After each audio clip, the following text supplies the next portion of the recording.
पिछले 70 साल से तमाम सियासी जमातों ने अपने मफाद की खातिर मुसलमानों का इस्तेहसाल किया है।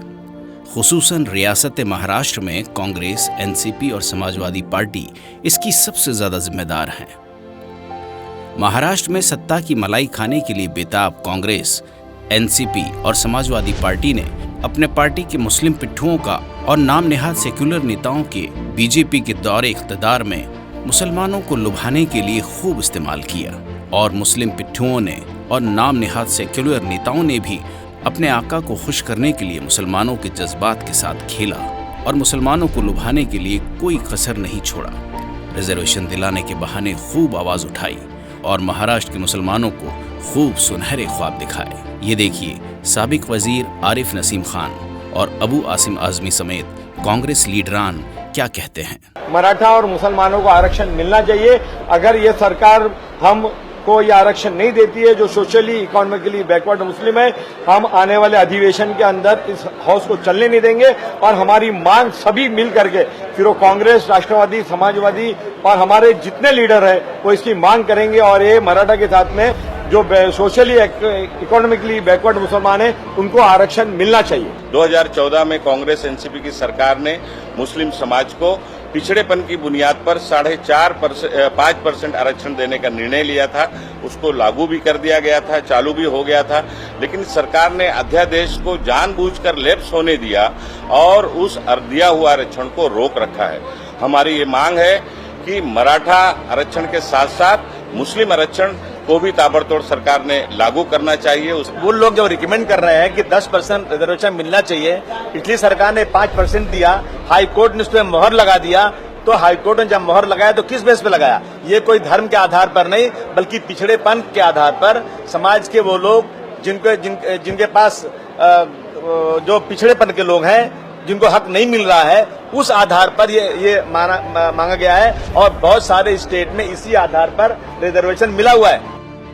टीवी चैनल्स में बहस के दौरान शिवसेना और कांग्रेस के साबिक वजीर आला पृथ्वीराज चौहान और मजलिस इत्तेहादुल मुस्लिमीन के रुकन पार्लियामेंट इम्तियाज जलील, डेटा ये कहता है कि मुसलमानों की एनुअल इनकम इतनी है, फैमिली इनकम इतनी है, झोपड़पट्टियों में कितने रहते हैं, कच्चे घरों में कितने रहते हैं। अगर ये डेटा के बेसिस के ऊपर अगर आप मराठास को दे रहे हैं तो मुसलमानों को नहीं देने की वजह क्या है? There is a very strong logic in giving 5% reservation to the certain Muslim communities. The current government can add a few, subtract a few. Congress रुकन parliament Hussain Dalwai press conference से मुस्लिम रिजर्वेशन का मुतालबा करते हुए कि मुस्लिम समाज बड़े पैमाने पे शिक्षा में पिछड़ा है, उसकी हालत बहुत बुरी है। तो अगर महाराष्ट्र सरकार चाहे तो उनको आरक्षण दे सकते हैं शिक्षा में। तो अभी जो डिसीजन लिया गया उसमें 5% मुसलमानों को आरक्षण देने के बारे में पिछले सरकार ने, कांग्रेस और एनसीपी की सरकार ने जो डिसीजन लिया था वो क्यों नहीं सरकार करती? सरकार हमेशा मुसलमानों को के ऊपर नाइंसाफी क्यों करती है और उनको टारगेट क्यों करते हैं? सारे जो लीडर है, हमारे एमएलएज है, एमपीज है, सब लोगों ने ये सवाल उठाना चाहिए और कांग्रेस पार्टी से हम। असेंबली में कांग्रेस और एनसीपी ने मुस्लिम रिजर्वेशन का मुतालबा किया। 5% आरक्षण मुस्लिम समाज को लोकशाही आघाड़ी सरकार ने दिया, 16% आरक्षण मराठा समाज को मिला। खास करके जो मुसलमानों को 10% एजुकेशन और गवर्नमेंट सर्विस में मिलना चाहिए। आपके माध्यम से मेरी मुख्यमंत्री जी से गुजारिश है कि ये 14 तारीख को ये सेशन खत्म होने से पहले ये निर्णय लेके 10% जो माइनॉरिटी मुसलमानों को रिजर्वेशन देना चाहिए। जो मुसलमान समाज के अंदर सोशली इकोनॉमिकली बैकवर्ड है, उनको आरक्षण देने के लिए घोषणा हुई थी।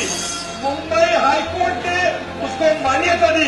अध्यक्ष महोदय, 5% आरक्षण मागच्या सरकारनं शिक्षणामध्ये आरक्षण मुस्लिम समाजाच्या मुलांना दिलं होतं आणि अध्यक्ष महोदय मान्य उच्च न्यायालयाने ते मान्य केलं होतं। काही मराठा आरक्षण न्यायासंदर्भात त्याला स्थगिती मिळाली। आता त्यानंतर सरकार काय कारवाई करतं, त्याचे मोर्चे निघाले, बॅकवर्ड कमिशन स्थापन झालं, तो काय निर्णय होईल अध्यक्ष महोदय। कांग्रेस के साबिक रियासती सदर माणिक राव ठाकरे रिजर्वेशन की हिमायत करते हुए टीवी चॅनल पर, आमची भूमिका अत्यंत स्पष्ट आहे। जोपर्यंत हे आरक्षण मुस्लिम समाजांचं त्यांना मिळत नाही तोपर्यंत आम्ही जागोजागी निदर्शनं करू, आंदोलन करू आणि मुस्लिम समाजाला आरक्षण मिळालंच पाहिजे या दृष्टिकोनातून विधानसभेत, विधान परिषदेमध्ये, विधिमंडळामध्ये सुद्धा आम्ही तशा प्रकारचे प्रयत्न केले। साबिक वजीर आरिफ नसीम खान असेंबली में मराठा और मुस्लिम रिजर्वेशन का मुतालबा करते हुए की आम्ही मुस्लिम समाजातील कुठल्याही मागासलेल्या समाजाला आरक्षण द्यायला समर्थन करणार नाही आणि संपूर्ण देशामध्ये हा आम्ही आरक्षण देणार नाही। तर या शासनाची काय मनस्थिती अध्यक्ष महोदय? एनसीपी के वजीर मुंडे मुस्लिम रिजर्वेशन का मुतालबा करते हुए की या मुस्लिम आरक्षणाच्या बाबतीत जे शैक्षणिक आरक्षण धरलेलं आहे ते ग्राह्य कोर्टाने धरलेलं आहे आणि कोर्टाच्या आदेशामध्ये 78 क्रमांकाच्या पॅरेग्राफमध्ये स्पष्ट उल्लेख आहे की हे जे मुस्लिम समाजाला आरक्षण दिलेलं गेलेलं आहे ते अतिशय चांगली गोष्ट आहे। या आरक्षणामुळे मुस्लिम समाजातील तरुण तरुणी मुख्य प्रवाहात येतील, पण भाजपचं सरकार मुस्लिम आरक्षण देऊ शकत नाही आम्ही सुरुवातीपासून म्हणत होतो। रियासती वजीर नवाब मलिक ने भी प्रेस कॉन्फ्रेंस के जरिए रिजर्वेशन की बात की थी और जल्दी से जल्दी करने की बात की थी। मराठा आणि मुस्लिमांना आरक्षण देण्याबाबत घोषणापत्रामध्ये जाहीर करण्यात आला होता आणि राष्ट्रवादी काँग्रेस पक्ष त्याची अंमलबजावणीसाठी कटिबद्ध आहे। आम्हाला आशा आहे की या राज्यामध्ये मराठा समाजाला, मुस्लिम समाजाला आरक्षण देण्याचे निर्णय लवकरच होईल, पण हा निर्णय घेत असताना या राज्यातले schedule caste, schedule tribe, OBC यांचे आरक्षणाला धक्का बसणार नाही आणि ही आरक्षणे राजकीय राहणार नाही। नुसता शिक्षणासाठी आणि नोकऱ्यासाठी ही आरक्षण देण्यात येईल, कारण हे दोन्ही समाज पण इतर समाजासारखा मागासलेला आहे आणि त्या धर्तीवर या दोघा समाजाला आरक्षण देण्याबाबतचा निर्णय आम्हाला लवकर अपेक्षित आहे।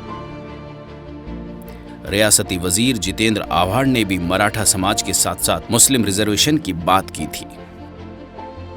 अपने हक और अधिकार के लिए मराठाओं ने अपनी जो ताकत दिखाई है उसका अनुकरण करके मुसलमानों ने अपने हक और अधिकार के लिए 7 तारीख को 2 बजे मोर्चा में शामिल होना चाहिए। ये लड़ाई मेरी नहीं है, ये लड़ाई तुम्हारी नहीं है, हम सबकी है। जहाँ जहाँ शोषण होता है, जहाँ जहाँ समाज पिछड़ा हुआ होता है, उनको ताकत दिखा के सरकार से कुछ लेना पड़ता है।